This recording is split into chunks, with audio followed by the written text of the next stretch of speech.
Before commencing my speech, I would like to acknowledge the needs of special people who have made it every bit possible for me to render anecdotes of my young life and what came thereafter, in the hopes of inspiring our very promising generation of Consilians. To our dear President, Sir Engineer James T. Pahati, our Vice President, Sir Jacob T. Pahati, and to our Executive Secretary, Ma'am Janet T. Pahati Contreras, and to our dear Principal, Sir Jason T. Pahati, to my fellow teachers, and also to my former teacher, Sir Ruel Velasco. Dear parents, friends, graduates, ladies and gentlemen, good afternoon. It is such an honor to be invited as a guest speaker, and it's a great pleasure to impart some inspiration with you in the intensity of emotion filling through this hollow ground as this batch closes another chapter of their lives. When I received the message of Sir Warren considering me as a guest speaker, I was shocked. Because from what I know, nung bata pa ako, same as you. Pag sinabing guest speaker ang nasa isip ko, these are the individuals na may mataas na posisyon. Mayaman, may pera, successful na sa buhay. So I asked myself, am I?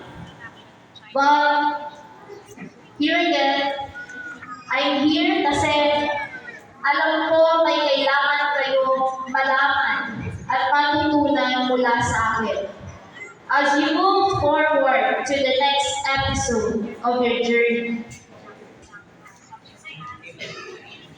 Before I go further with my speech, may I congratulate the graduates, for today marks the attainment of your dreams. Today is a proof that despite the adversities and difficulties you have experienced, you have shown courage and determination in order to move forward.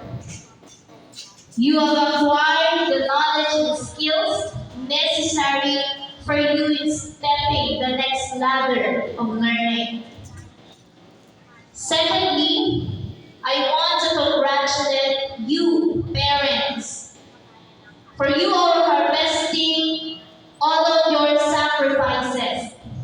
You have done a big part in molding these children from birth until this very moment.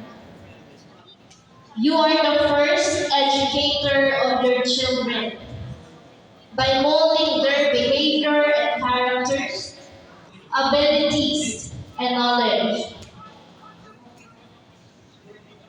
The next persons I would like to congratulate are, of course, the administrations, my fellow teachers. You have successfully done a great job in bringing these children to what they are now. Your undying love, guidance, and commitment to teach these children have made a great impact in their lives. Isa kayo sa nagdulot ng karunungan sa mga batang ito. Kayo ay bayani hindi dapat maiwaglid sa isipan. We can say that they are now better persons because of you. Dear graduates, as you embark on a new chapter of your life, which is your graduation day with the theme, Kabataang Pilipino para sa matatag na kinabukasan ng bagong Pilipinas. Kung ating lilingkunin ang nakaraan, ako ay naging isang mag-aaral din po katulad ninyo.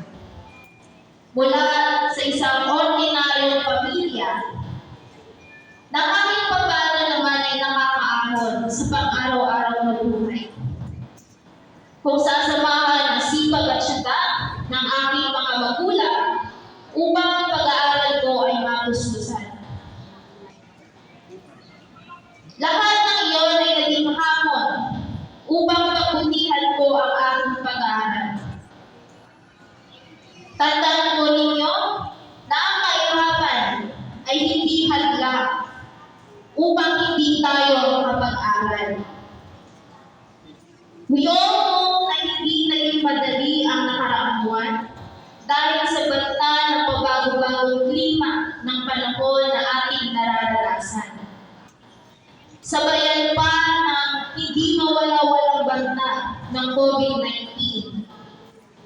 Subalit ako ay naniniwala that you will get through this. We will get through this.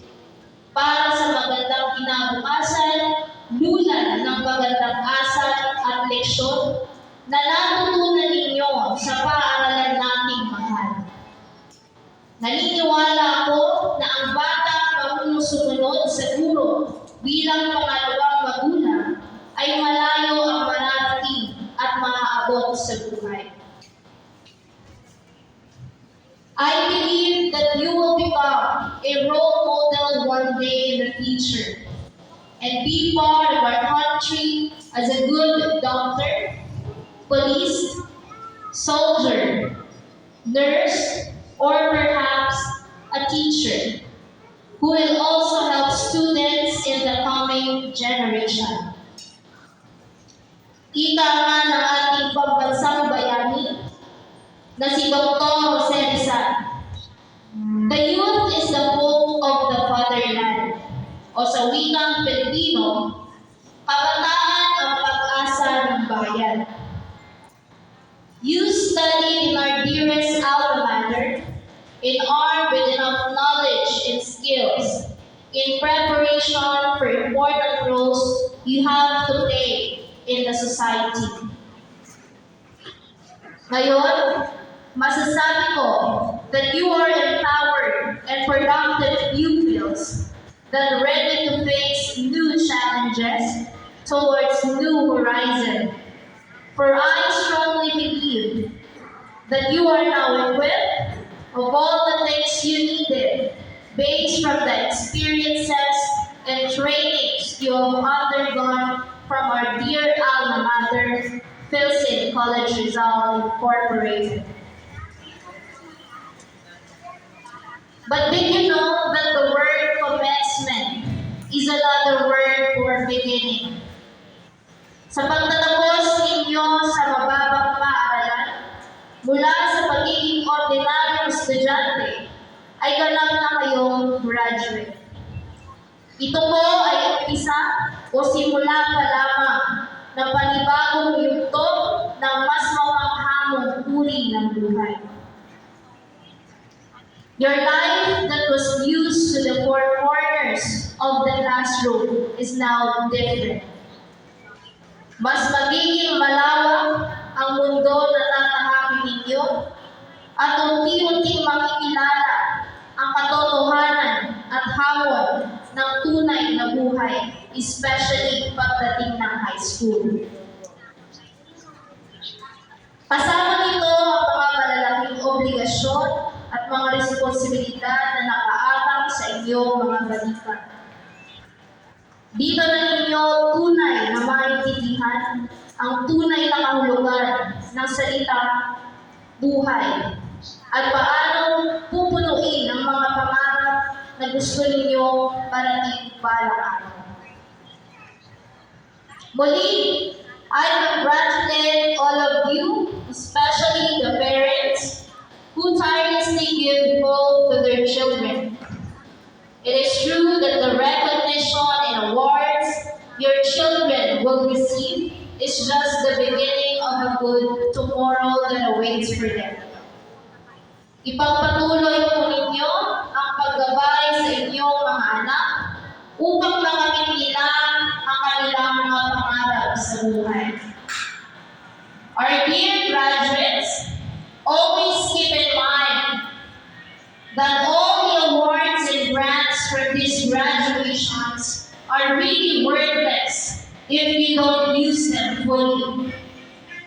Ang karangalan sa inyong pagtatapos ay regalo ninyo sa inyong mga magulang. Ngunit ang kapakinabangan ng inyong pag-aaral ay para sa inyong kinabukasan. At panghuli, sa buong may kapal, sa inyong buong pasasalamat, kayo simulan ng magandang bukas at kayo pa rin ang wakas ng walang katapusang kabanata ng buhay. Salamat po, Panginoon, sa biyayang inyong binibigay sa amin. But before I end my speech, I would like to request the graduate to please stand.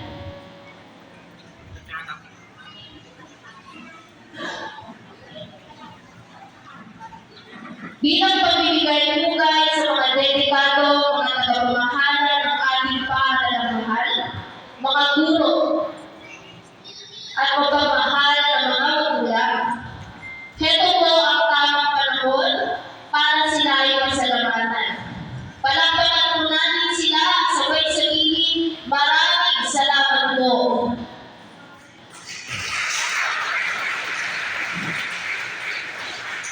Muli, our dear graduates, binabati ko kayo sa inyong pagtatapos. Lagi po ninyo sa puso ang salitang sinambit ni Dr. Jose Rizal na kayo mga kabataan ang pag-asa ng bayan. Thank you very much and congratulations, class of 2024. Maraming salamat.